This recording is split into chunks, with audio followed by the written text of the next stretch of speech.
Bismillahirrahmanirrahim. Alhamdulillahi Rabbil alamin. Wassalatu wassalamu ala sayyidina Muhammad Mustafa sallallahu aleyhi ve sellem.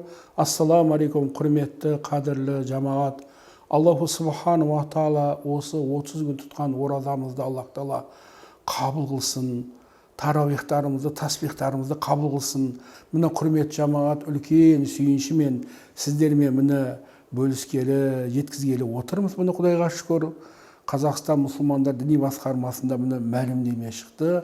Ертең міне 13 мамыр күні елордамызда бүкіл мешіттердің ауласында бас санитардың қаулысыменен айт намазы Құда қаласа оқылады. Бірақ айт намазына иншалла үйден дәрет алып, мына бетпердені киіп, жай намазымызды алып, барып, тәртіппенен оқиық иншалла. Имамдарға бой сынайық. Мына жас балдарды бармағаны жөн, әйелдердің айт намазына бармасы да болады. Барлығымыз біргелікте, бір үйдің баласындай, бір тонның жағасындай, жұдырықтай жұмылып, жақсылап айт намазын оқып, ел үшін, жұрт үшін дуа қылайық.